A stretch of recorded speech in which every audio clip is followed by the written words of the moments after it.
नमस्कार, आपके साथ मैं हूं सुमेरा खान। सत्ता के सभी न्यूज मित्रों का स्वागत है। पहले सत्य पे सत्ता, यानी 7 खबरें और अहम जानकारियां। सत्ता में आज सबसे पहले अमेरिका के परमाणु परीक्षण की बात करेंगे, जो 33 साल के बाद हुआ है। अमेरिका ने F-35 विमान से एटमी हथियार गिराए हैं। नेवादा के टोनपा टेस्ट रेंज में न्यूक्लियर टेस्ट किया गया है। ट्रंप के परमाणु अभ्यास पर हमने सत्ता की एक कुंजी तैयार की है। सत्ता में बिहार की भी बात होगी, जहां चुनाव में हार के बाद लालू फैमिली में घमासान छिड़ा है। लालू की बेटी रोहिणी आचार्य ने परिवार से नाता तोड़ लिया है, राजनीति से भी संन्यास का ऐलान किया है। सोशल मीडिया पर लिखा है, संजय यादव और रमीज ने मुझे ऐसा करने के लिए मजबूर किया। इसकी पूरी कहानी आपको बताएंगे। बिहार में करारी हार के बाद दिल्ली में आज कांग्रेस अध्यक्ष मल्लिकार्जुन खड़गे और राहुल गांधी का मंथन हुआ।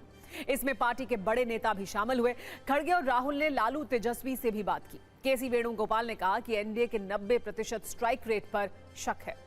वहीं बिहार में बम्पर जीत के बाद आज नीतीश कुमार से चिराग पासवान ने मुलाकात की। उन्होंने कहा कि मुख्यमंत्री को धन्यवाद कहने गया था। विपक्ष के झूठे नैरेटिव को बिहार की जनता ने खारिज किया है।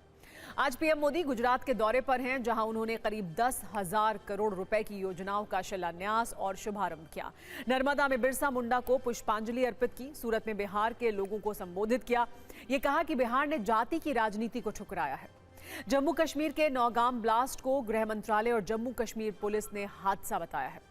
आपको बता दें कि कल रात सैंपल की जांच के वक्त थाने में धमाका हुआ था, जिसमें 9 लोगों की मौत हो गई थी। कई लोग घायल हैं। पुलिस पूरे मामले की जांच कर रही है। सत्ता के न्यूज मित्रों को कोलकाता टेस्ट का अपडेट भी दे दें। टीम इंडिया जीत की ओर बढ़ रही है। दूसरे दिन का खेल खत्म होने तक दूसरी पारी में दक्षिण अफ्रीका के 93 रन पर 7 विकेट गिर चुके हैं। भारत ने पहली पारी में 30 रन की लीड ली थी। दूसरी पारी में रविंद्र जडेजा को 4 विकेट मिले हैं। सत्ता में लेकिन सबसे पहले बात करते हैं अमेरिका के परमाणु परीक्षण की, जिसकी चर्चा पूरी दुनिया में हो रही है। विशेष चर्चा वॉशिंगटन से मॉस्को तक हो रही है।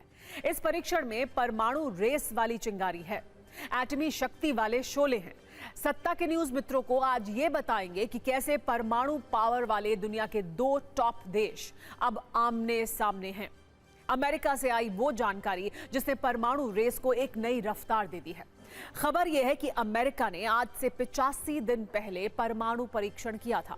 मतलब यह कि ट्रंप ने वही किया जिसका वो दावा करते रहे हैं, जिसका जिक्र वो करते रहे हैं। यह ट्रंप के ऑपरेशन न्यूक्लियर बूम वाली कहानी है। रूस और यूक्रेन के बीच पिछले 3 वर्षों से ज्यादा से युद्ध जारी है। ऐसे में इस माहौल में अमेरिका ने 33 साल के बाद परमाणु बम का परीक्षण किया है। ये ट्रंप के उसी ऑपरेशन न्यूक्लियर बूम के वीडियो सबूत हैं। अमेरिका की ओर से इस परीक्षण की पुष्टि भी की गई है। एक प्रेस विज्ञप्ति के अनुसार राष्ट्रीय परमाणु सुरक्षा प्रशासन की सैंडिया राष्ट्रीय प्रयोगशालाओं में टेस्ट किया गया। F-35 विमान से परमाणु गुरुत्वाकर्षण बम का परीक्षण किया गया। एक बात यहां ये स्पष्ट करनी जरूरी है कि इस परमाणु बम में विस्फोटक नहीं था। आसान भाषा में अगर समझें तो सारी तैयारियों के साथ ये परमाणु बम गिराने का अभ्यास था। सवाल यही है कि ट्रंप दुनिया को क्या संदेश दे रहे हैं, कैसे दुनिया में परमाणु रेस को वो हवा दे रहे हैं। साथ में खुद को नोबेल शांति पुरस्कार का दावेदार भी वो मानते हैं। लोग ये कटाक्ष कर रहे हैं कि नोबेल की ख्वाहिश रखने वाले ट्रंप तो बड़े न्यूक्लियर निकले। ट्रंप के परमाणु परीक्षण की कई तस्वीरें अब वायरल हो रही हैं, जिसमें यह देखा जा सकता है कि कैसे पूरी टीम परमाणु बम को लोड करने की प्रैक्टिस कर रही है। आप ये कह सकते हैं कि नोबेल शांति पुरस्कार की ख्वाहिश रखने वाले ट्रंप तो बड़े न्यूक्लियर निकले। स्वाभाविक है, ट्रंप के न्यूक्लियर अभ्यास के बाद सबसे ज्यादा टेंशन में पुतिन है। रूस के लिए ये किसी चुनौती से कम नहीं है। जैसे ही ट्रंप के परमाणु परीक्षण की जानकारी सामने आई, रूस की ओर से कहा गया है कि अमेरिका को इसी अंदाज में, इसी भाषा में जवाब दिया जाएगा। यानी परमाणु परीक्षण का जवाब परमाणु परीक्षण से ही दिया जाएगा। अमेरिका ने अंतर्राष्ट्रीय नियम तोड़े हैं। जल्द रूस का जवाब दुनिया देखेगी। परमाणु हथियार वाली मिसाइलों का परीक्षण दोनों देश पहले से ही करते रहे हैं। अब परमाणु बम के परीक्षण के बाद माहौल और भी बिगड़ गया है। अमेरिका और रूस का तनाव एक अलग स्तर पर पहुंच चुका है, बल्कि एक लेवल से ऊपर हो गया है। अब आपको यह भी बताते हैं कि अमेरिका ने कैसे परमाणु बम के विस्फोट का यह अभ्यास किया। 5 सवालों के साथ अमेरिका के इस ऑपरेशन को डिकोड आइए करते हैं। पूरी कहानी आपके सामने होगी। जिस परमाणु बम का परीक्षण किया गया उसका नाम है B6112, B6112। ये ग्रेविटी न्यूक्लियर बम है। अमेरिका ने अपने लड़ाकू विमान F-35 से इस बम को गिराया। परीक्षण पूरी तरह से सफल रहा। 20 अगस्त को अमेरिका ने परमाणु बम का परीक्षण किया था। यहां पर नोट करने वाली बात यह है कि अलास्का में पुतिन से मुलाकात के ठीक 5 दिन के बाद ट्रंप ने परमाणु परीक्षण किया था। 15 अगस्त को अलास्का में दोनों नेताओं की मुलाकात हुई थी। 14 नवंबर यानी कल दुनिया को परमाणु अभ्यास की जानकारी दी गई। आपके मन में यह सवाल उठ रहा होगा कि अमेरिका ने बॉम्ब को कहां गिराया था, कैसे परीक्षण किया गया। अमेरिका के नेवादा में तोनापा टेस्ट रेंज में यह टेस्ट किया गया। बताया जा रहा है कि F-35 जेट ने स्टॉकपाइल उड़ान भरी थी। उड़ान के दौरान परमाणु बम को गिराया गया, लेकिन यह विस्फोटक के बिना था। मतलब सब कुछ वैसा ही किया गया जैसा परमाणु बम के हमले में किया जाएगा। परमाणु बम को लड़ाकू विमान में लोड किया गया, इसे आसमान में ले जाया गया, परमाणु परीक्षण रेंज के पास बम को गिराया गया, लेकिन विस्फोट नहीं हुआ। यह सिर्फ परमाणु बम गिराने की प्रैक्टिस थी। इसके जरिए यह देखा गया कि युद्ध की स्थिति में परमाणु बम कितना प्रभावशाली रहेगा, अपनी क्षमता के हिसाब से दुश्मन को नुकसान पहुंचाएगा या नहीं। अमेरिका का कहना है कि परीक्षण सफल रहा है। अमेरिका ने जिस परमाणु बम का परीक्षण किया उसकी उम्र करीब 20 साल है। अब परीक्षण के बाद 20 साल के बाद इस परमाणु बम को एक बार फिर एक्टिव करना होगा। एक बार इस एटम बम के सारे उपकरणों को टेस्ट किया गया था, यहां तक कि डिलीवरी व्हीकल का भी परीक्षण किया गया था। यह दावा किया जा रहा है कि जापान के हिरोशिमा में अमेरिका ने दूसरे विश्व युद्ध के बाद जो परमाणु बम गिराया था, यह बम उससे 24 गुना शक्तिशाली है। आपको हम 2 तस्वीर एक साथ दिखा रहे हैं। पहली तस्वीर हिरोशिमा में परमाणु धमाके की है, जब 6 अगस्त 1945 को परमाणु बम गिराया गया था। इसमें 15,000 टन TNT के बराबर विस्फोटक था। इससे 1,40,000 लोगों की मौत हुई थी। दूसरी तस्वीर B6112 बम की है, जिसका परीक्षण 20 अगस्त को ट्रंप ने किया है। इसकी विनाशकारी रेंज में पूरी दुनिया है। ये 24 गुना ज्यादा शक्तिशाली है। ट्रंप के परमाणु बम के अभ्यास को लेकर हमने एक्सपर्ट से भी बात की है।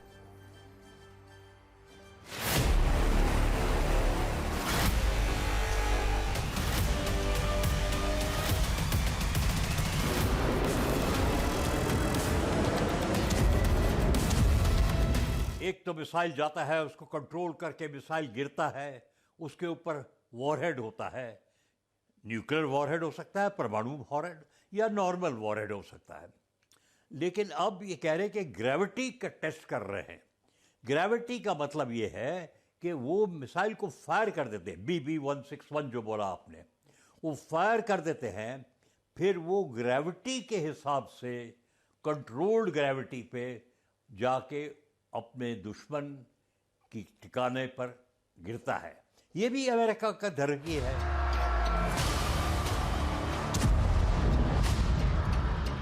धमकी देने के लिए अमेरिका ने टेस्टिंग किया है। टेस्ट पुराने ज़माने में होता था, मार्शल आइलैंड में, एटॉल में। फ्रांस ने किया था सहारा के रेगिस्तान में, भारत ने किया था पोखरण में। तो अब ये तनाव जो है, उसकी वजह से अमेरिका दबाव दिखा रहा है कि मैं अपने मिसाइल टेस्ट कर रहा हूं। उनको बताने के लिए तो कोई मिसाइल फेल नहीं होगा।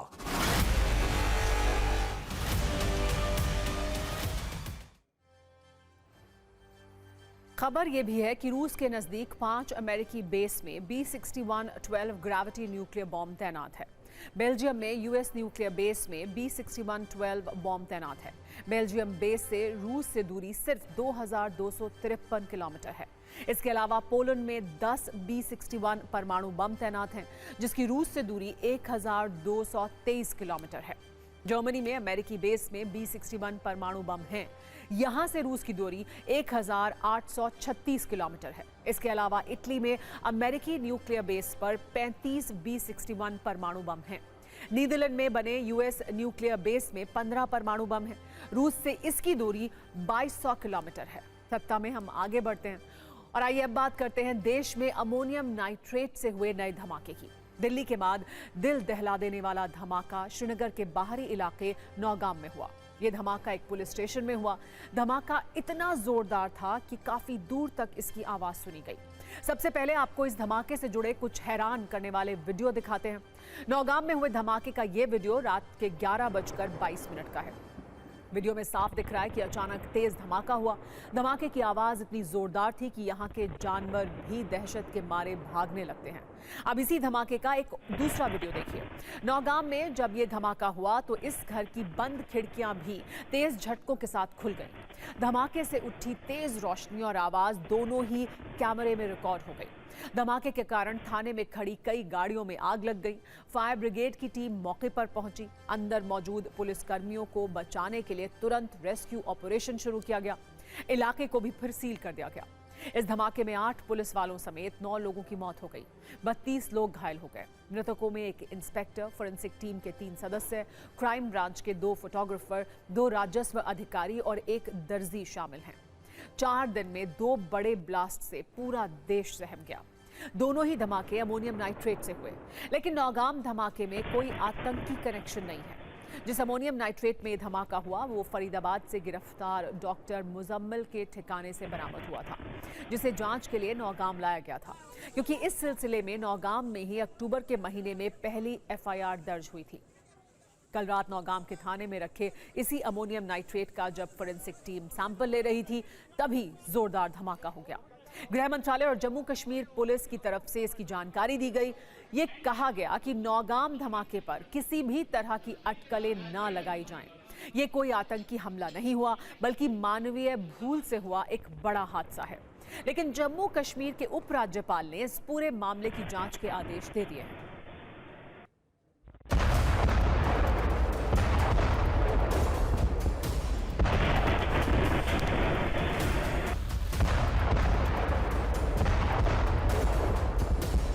कल दिनांक 14 नवंबर की रात 11:20 पर एक दुर्भाग्यपूर्ण घटना में जम्मू कश्मीर के नौगाम पुलिस स्टेशन के अंदर एक बड़ा विस्फोट हुआ।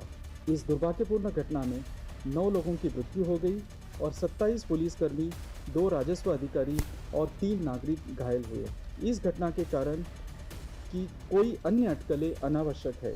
A huge quantity of explosive substances, chemicals and reagents were also recovered from Faridabad on 9th and 10th of November 25. This recovery, like the rest of the recoveries which we have done, was transported and kept securely in the open area of police station Nowgam. As part of the prescribed procedure, the samples of the recovery had to be forwarded for further forensic and chemical examination. However, unfortunately, during this course, last night around 11:20 p.m., an accidental explosion has taken place.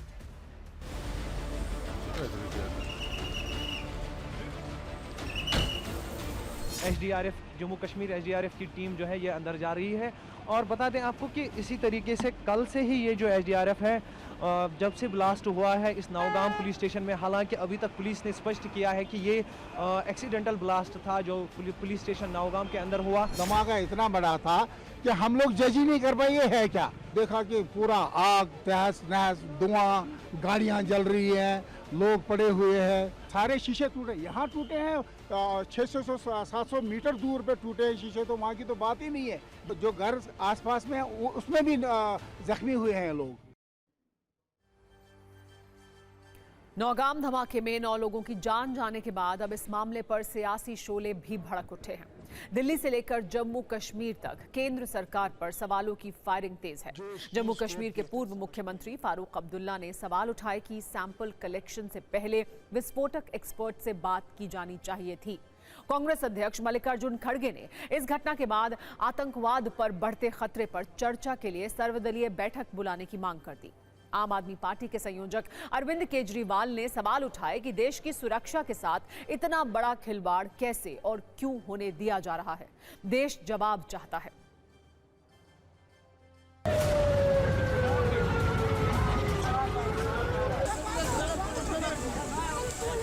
जो इस चीज़ को बेहतर समझते हैं, बेहतर जानते हैं, इन explosives को कैसे हैंडल करना है, हमें उनसे बात करनी चाहिए थी पहले। अभी हम दिल्ली की मुसीबत से निकले ही नहीं थे, जहां हर कश्मीरी पे उंगलियां उठाई जा रही। अब कब तक हम लोगों को इसका देना पड़ेगा? कब तक? कब वो दिन आएगा जब हमको भरोसा आएगा नहीं हम लोग हिंदुस्तानी हैं? It needs a thorough study and investigation. इसकी हाई लेवल एक इंक्वायरी जरूर होनी चाहिए कि ये कैसे हुआ, क्यों हुआ, किधर से हुआ और वजूहात क्या हैं, क्योंकि जाने गई हैं और बहुत ज़्यादा नुकसान हुआ है। सबको दुख हुआ है, ऐसा न हो आने वाले वक्त में भी हमारी दुआ है, लेकिन कोशिशें जारी रहनी चाहिए ताकि ये पता लगाया जाए कि ऐसा हुआ क्यों थाने में। फरीदाबाद वाले विस्फोटक से कश्मीर में धमाका हो गया तो दिल्ली में लाल किला ब्लास्ट की जांच में भी हैरान करने वाली थ्योरी पता चल रही है। साफ होता जा रहा है कि मसूद अजहर ने आतंक के डॉक्टर मॉड्यूल से भारत को दहलाने की कितनी बड़ी साजिश की थी। जांच के दौरान जो नई जानकारी सामने आई है उस पर हमने एक धमाकेदार कुंजी तैयार की है, जिसमें एक कुंजी धमाके से पहले पार्किंग में 3 घंटे तक इंतजार करने वाले डॉक्टर उमर पर है। अब जानकारी ये मिल रही है कि इसी 3 घंटे में बम बनाया गया था। दूसरी कुंजी अल फलाह यूनिवर्सिटी से जुड़ी है। सूत्रों के मुताबिक इस यूनिवर्सिटी के 15 डॉक्टर अचानक गायब हो गए हैं। सवाल है कि कहीं गायब हुए ये डॉक्टर भी उसी टेरर मॉड्यूल का हिस्सा तो नहीं है। इसके बाद आपको उत्तर प्रदेश में शक का वो स्कैनर भी दिखाएंगे जिसके रडार पर 200 से ज्यादा डॉक्टर बताए जा रहे हैं। सुरक्षा एजेंसियों के पास इनकी पूरी एक लिस्ट तैयार है। सबसे पहले बात अल फलाह यूनिवर्सिटी की करते हैं, क्योंकि इसी यूनिवर्सिटी के 3 डॉक्टर उमर, मुजम्मिल और शाहीन का नाम सीधा सीधा दिल्ली ब्लास्ट से जुड़ा है। डॉक्टर मुजम्मिल की गिरफ्तारी के बाद ही विस्फोटक बरामद हुआ था। जांच के दौरान एजेंसियों ने मुजम्मिल में के कॉल डिटेल्स की जांच की। इससे जांच एजेंसियों को ये पता चला कि अल फलाह यूनिवर्सिटी के कई डॉक्टर ऐसे थे जो मुजम्मिल के लगातार संपर्क में थे। अब सूत्रों के हवाले से खबर है कि जब इन डॉक्टर से संपर्क किया गया तो उनका फोन बंद मिला। जब उनसे टीम पूछताछ के लिए अल फलाह यूनिवर्सिटी पहुंची तो ऐसे 15 डॉक्टर गायब मिले। ऐसे में जांच एजेंसियों को शक ये है कि इस यूनिवर्सिटी से जुड़े और भी डॉक्टर जैश के नेटवर्क से जुड़े हो सकते हैं। सिर्फ अल फलाह यूनिवर्सिटी ही नहीं, देश के अलग अलग राज्यों में कई डॉक्टर से पूछताछ हो रही है। बताया जा रहा है कि उत्तर प्रदेश में भी करीब 200 डॉक्टर जांच एजेंसियों के स्कैनर पर हैं। इनमें से ज्यादातर कश्मीर मूल के हैं। सूत्रों के अनुसार ये डॉक्टर और मेडिकल स्टूडेंट डॉक्टर शाहीन और उमर मोहम्मद के संपर्क में रहे हैं। पता चला है कि डॉक्टर शाहीन यूपी में काम करने वाले 30 से 40 डॉक्टरों के संपर्क में थी। सुरक्षा एजेंसियों ने ऐसे डॉक्टर्स की एक लिस्ट तैयार की है। अब एक एक कर सबसे पूछताछ की जा रही है। पूछताछ के लिए यूपी एटीएस की एक टीम दिल्ली में है तो दूसरी टीम श्रीनगर जाने की तैयारी में है।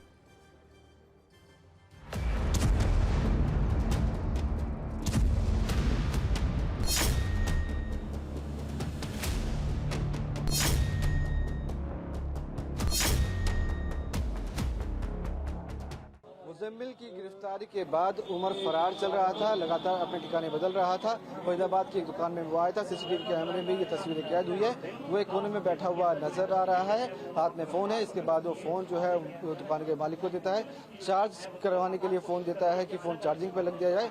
वो वहाँ पर बैठा हुआ नजर आ रहा है। दुकान के मालिक का कहना है कि वो काफ़ी घबराया हुआ था। 30 अक्टूबर को वो एक व्यक्ति के साथ मेरी दुकान पे आया था और वो आकर के मेरी दुकान पे बैठ गया। उसने अपने बैग से एक फ़ोन निकाला जो कि एंड्रॉयड था और वो चार्जिंग के लिए मेरे को दे दिया था। वो चार्जिंग पे लगा करके वो फिर कुछ देर बाद वो चला गया। अब राजनीति की चुनावी सत्ता की बात करते हैं, जिसमें चुनावी नतीजों के एक दिन बाद कलेश वाला नतीजा आने लगा है। और कलेश वाला सबसे बड़ा नतीजा आरजेडी अध्यक्ष लालू यादव के परिवार से आया है। चुनाव नतीजे आने के सिर्फ 24 घंटे के बाद लालू यादव के परिवार में टूट फूट शुरू हो गई है। अपनी किडनी देकर लालू यादव की जान बचाने वाली बेटी रोहिणी आचार्य ने परिवार से नाता तोड़ लिया है। चुनाव से पहले लालू यादव ने अपने बड़े बेटे तेज प्रताप यादव को परिवार और पार्टी से निकाला था। आज चुनाव नतीजों के बाद जब आरजेडी सबसे बुरे दौर से गुजर रही है तो बेटी रोहिणी आचार्य ने पिता, परिवार, पार्टी और राजनीति तीनों से नाता तोड़ लिया, सारे संबंध खत्म कर लिए। दरअसल कल बिहार के चुनाव नतीजे आए जिसमें आरजेडी सिर्फ 25 सीट ही जीत पाई, जो 2010 के बाद सबसे खराब प्रदर्शन है। इस नतीजे के एक दिन बाद करीब 2:52 पर लालू यादव की बेटी रोहिणी आचार्य ने एक सोशल मीडिया पोस्ट किया। इसमें उन्होंने लिखा, वो राजनीति से संन्यास ले रही हैं और अपने परिवार से भी दूरी बना रही हैं। रोहिणी ने दावा किया कि यह कदम संजय यादव और रमीज के दबाव में उठाया है। उन्होंने ये भी लिखा कि पूरा दोष वो स्वयं पर ले रही हैं। इतना लिखकर रोहिणी का सोशल मीडिया हैंडल साइलेंट हो गया है, जबकि बिहार की राजनीति में तूफान मचा हुआ है। बीजेपी, जेडीयू समेत कई राजनीतिक दल लालू परिवार के इस जख्म पर नमक छिड़क रहे हैं, जबकि आरजेडी साइलेंट है।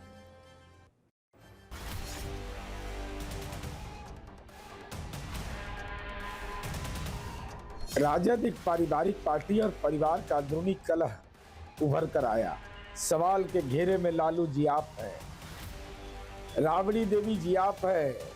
लालू जी राजनीति के धृतराष्ट्र हो गए कि सब कुछ जानते हुए भी खामोश क्यों हैं। परिवार राजनीति का तो कुनबा बिखर ही गया, अब परिवार का भी कुनबा बिखर जाएगा।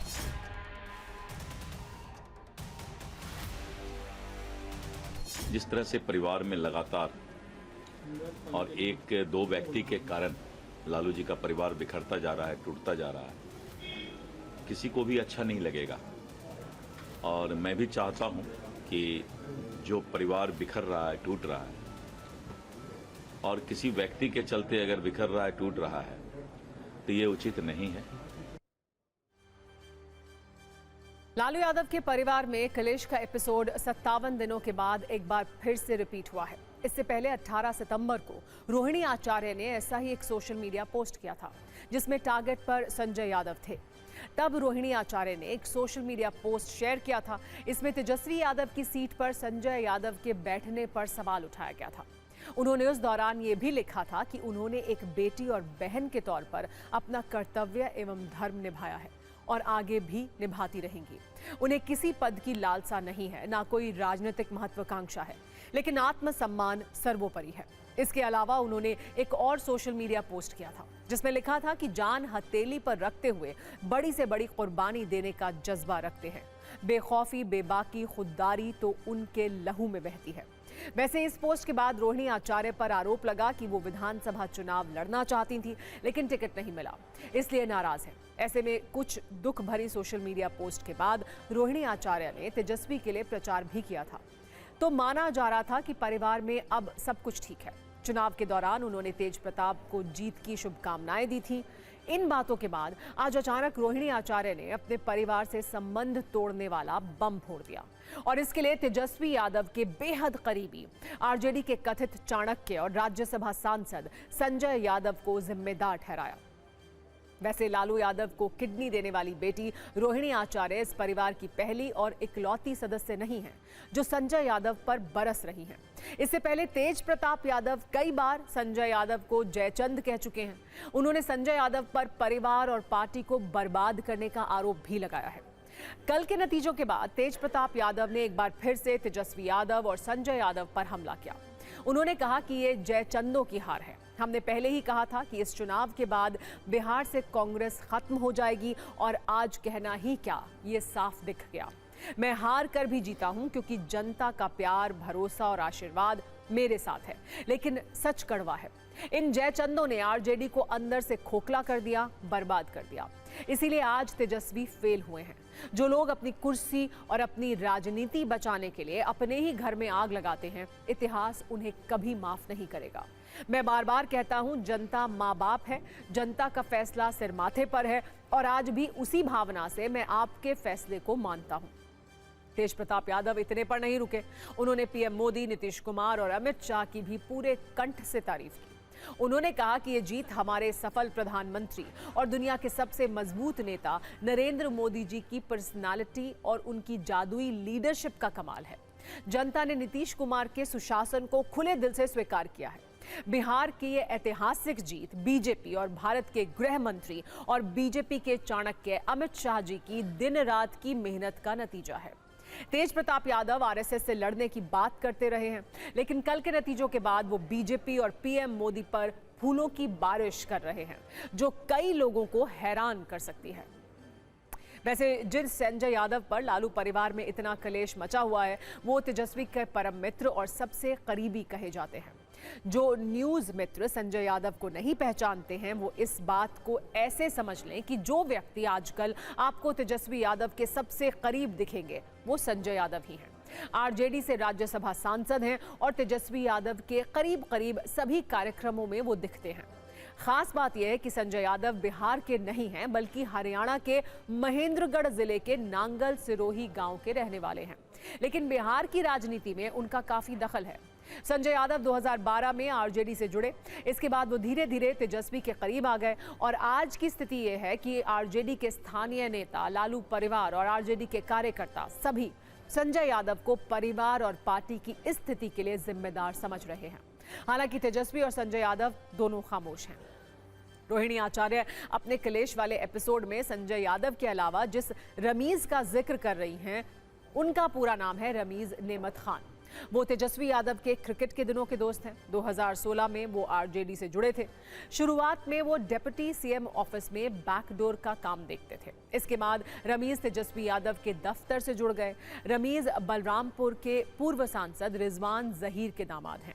उनकी पत्नी जेब रिजवान वर्तमान में श्रावस्ती जिले में समाजवादी पार्टी की नेता हैं और जेबा तुलसीपुर विधानसभा सीट से चुनाव लड़ने की तैयारी कर रही हैं। अब परिवार की राजनीति से नंबर गेम की राजनीति में चलते हैं, जहां आज बिहार में दो चेहरों की बड़ी चर्चा है।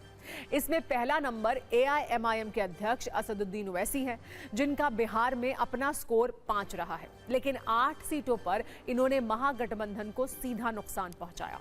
दूसरे चेहरे के रूप में प्रशांत किशोर का चेहरा है, जिनका अपना स्कोर 0 है, लेकिन उन्होंने एनडीए को 7 सीटों पर नुकसान पहुंचाया, जिसके कारण एनडीए 209 के बदले 202 पर ही रुक गई। सत्ता की इस कुंजी में इन दोनों की बात करेंगे। पहले असदुद्दीन ओवैसी की बात करते हैं, जिन्होंने चुनाव से पहले आरजेडी से सिर्फ 6 सीटें मांगी थी, लेकिन महागठबंधन ने उन्हें ये सीटें नहीं दी। इसके बाद स्थिति ये हुई कि ओवैसी की पार्टी ने 28 सीटों पर उम्मीदवार उतारे, 5 सीटों पर जीत दर्ज की और 8 सीटों पर ओवैसी की पार्टी को इतने वोट मिले जिससे कम अंतर से महागठबंधन के उम्मीदवार हारे। 28 सीटों पर लड़ी एआईएमआईएम का स्ट्राइक रेट महागठबंधन की पार्टियों से बेहतर रहा। आरजेडी 143 सीटों पर लड़कर सिर्फ 25 सीटें ही जीत पाई, जबकि कांग्रेस 61 सीटों पर लड़ी और सिर्फ 6 सीट जीत पाई। एआईएमआईएम ने न सिर्फ 5 सीटों पर जीत दर्ज की, बल्कि 2 सीटों पर दूसरे और 14 सीटों पर तीसरे नंबर पर रही। कुल वोट शेयर की बात करें तो एआईएमआईएम को 1.85% वोट मिला। इन आंकड़ों से ये संकेत मिलते हैं कि अगर तेजस्वी यादव ने एआईएमआईएम की 6 सीटों की मांग मान ली होती तो महागठबंधन की स्थिति थोड़ी बेहतर होती। लेकिन अब वक्त निकल चुका है और नतीजे महागठबंधन के लिए तो बहुत ही बुरे रहे हैं। इन मुद्दों पर हमारे सहयोगी निशांत चतुर्वेदी ने असदुद्दीन ओवैसी से बात भी की। सुनिए उन्होंने क्या कहा। ओवैसी साहब, आपके लिए तो अच्छा ही हुआ कि आप महागठबंधन के साथ नहीं गए, जिस तरीके से नतीजे आए उससे देखकर। वो जो कोशिश की गई थी वो इसलिए की गई थी कि बिहार के जो मुस्लिम इंटेलेक्चुअल्स थे, प्रोफेशनल्स थे, उलेमा थे, लॉयर्स थे, उन सब ने अख्तरुल ईमान साहब से कहा कि भाई ओवैसी गठबंधन का हिस्सा बनना नहीं चाहता। तो हमने कहा कि अख्तर साहब आप उन्हीं से लिखा लीजिए ख़त और जो लिखते हैं उस दस्तखत करके भिजा दीजिए। हमने तो लिख दिया था ख़त, कहा था कि 6 सीट दे दीजिए, अगर आपको सत्ता आती है तो मंत्री मत दीजिए, सीमांचल डेवलपमेंट काउंसिल बनाइए, सीमांचल से इंसाफ करिए और कम्युनलिज्म और फाशिज्म को रोकिए। अब वो खुद मुख्तार हैं, हम खुद मुख्तार हैं, तो हमने फैसला अपना लिया। उनको वो नहीं समझते थे, तो ठीक है, हम आवाम के दरमियान, जनता के दरमियान में गए और दुनिया ने देख लिया कि हमारा जो परफॉर्मेंस है वो खुद बिहार की जनता ने, ख़ास तौर से सीमांचल जनता ने उन तमाम लोगों को जवाब दे दिया। ये जब हम बात करते हैं कि अलायंस नहीं हो पाया यानी, लेकिन इन द हिंडसाइट आपका एनालिसिस क्या है? चाहे वो अखिलेश हो या तेजस्वी हो, इनको परहेज क्या है आपकी पार्टी से, आपसे? नहीं, परहेज ये है कि परहेज मुझसे कितना है, ज़्यादा है, कम है, वो अलग बात है, मगर इन लोगों को एक किस्म से इस बात कि वो लोग मुखालिफत करते, बल्कि उनको नफ़रत भी है कि कोई मुस्लिम समाज की लीडरशिप ना उभरे, और इसीलिए वो हर समाज की लीडरशिप को बर्दाश्त कर सकते हैं, चाहे वो मल्ला बरादरी की हो, ओबीसी के कुशवाहा, कुर्मी, जितने ओबीसी के कास्ट हैं या ईबीसी के कास्ट हैं या फॉरवर्ड कास्ट हैं, इन सब की लीडरशिप को बड़ी मान सम्मान की बात करते हैं। इनको प्रॉब्लम आता है लफ्ज़ मुसलमान से, इसलिए कि वे इन्होंने हमेशा ये मुसलमानों को वोटर समझा, एटीएम समझा, और उनको यही उनके दिमाग में डाल दिया कि देखो हम तुम्हारे मसीहा हैं, हम ही तुम्हारी जान माल, तुम्हारी मस्जिद, तुम्हारी इबादत गाहें और तुम्हारे घर की हिफाजत करेंगे। तुम्हारा काम इतना है कि तुम हमारे लिए दरी बिछाओ, हमको निकल कर वोट डालो, हमारे बाप को तुमने डाला, हमारी माँ को डाला, अब हमको डालो, हमारे आने वाली नस्लों को डालो। तुम्हारे घर में अंधेरा रहेगा, तुम्हारे बच्चों का मुस्तकबिल फ्यूचर बर्बाद हो जाए, तुम्हारे बच्चों की लाशों पर और उनके बच्चों के ख्वाबों पर हम अपना सत्ता का महल तामीर करेंगे। हम इसको कबूल नहीं करते। हम ये कह रहे हैं कि जब आप सामाजिक न्याय की बात करते हैं, तो जब 3.5% का एक समाज कह रहा है कि उप मुख्यमंत्री होगा, तो 17% जो मुसलमान हैं निशान साहब बिहार में, 2% आप निकाल दीजिए अपर कास्ट मुस्लिम्स हो गए, तो 15% तो सबसे बड़ा कास्ट तो ये हो गया ना। इनको क्या देते हैं अब लॉलीपॉप, और जो 14% यादव समाज है उनको अब 36% टिकट दिए। ये जो 200 पार का मैंडेट आया या जो नंबर्स आए, उसको लेकर कांग्रेस ने कहा कि ये वोट चोरी की वजह से हुआ है, लेकिन वोट चोरी से अगर कहा जाए तो फिर तो ओवैसी जी को फायदा हो गया।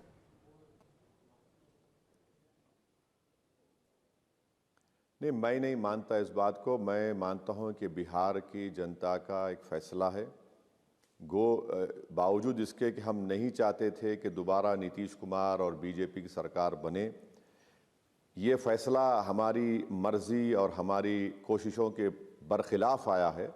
मगर जब जमहूरियत में अवाम का फैसला है तो हम उसको कबूल करते हैं, इज़्ज़त की निगाहों से देखते हैं। और हमारी पार्टी ने कहा कि अगर नीतीश कुमार की सरकार बिहार में और ख़ास तौर से सीमांचल में इंसाफ करना चाहती है, विकास करना चाहती है, सीमांचल की पसमानदगी को दूर करना चाहती है, वहाँ से पलायन को रोकना चाहती है, अस्पताल और स्कूल बनाना चाहती है, पुल बनाना चाहती है, नदी के कटाव को रोकना चाहती है, तो हम बराबर आपसे कोऑपरेशन करेंगे। ओवैसी की पार्टी ने यहां 2020 में 5 सीटें जीती थी। आरजेडी ने उनके 4 विधायकों को तोड़ लिया था। इस बार फिर से ओवैसी की पार्टी को 5 सीटें मिली, यानी उन्होंने कुछ सीटें जीती तो कुछ पर महागठबंधन को नुकसान पहुंचाया। वैसे नुकसान सिर्फ महागठबंधन को नहीं हुआ है, बल्कि एनडीए को भी हुआ है। प्रशांत किशोर की पार्टी को सिर्फ 3.30% वोट मिला है, लेकिन 7 सीटों पर एनडीए की हार का अंतर जन स्वराज के मिले वोटों से कम है। यानी जन स्वराज के वोट एनडीए को मिलते तो ये 7 सीटें एनडीए और जीत सकती थी। हालांकि जन स्वराज को मिले 3.30% वोट को लेकर कहा जा सकता है कि प्रशांत किशोर की पार्टी ने जो माहौल बनाया था, उन्हें 96.70 हवा थी और सिर्फ 3.30 ही वोट थे।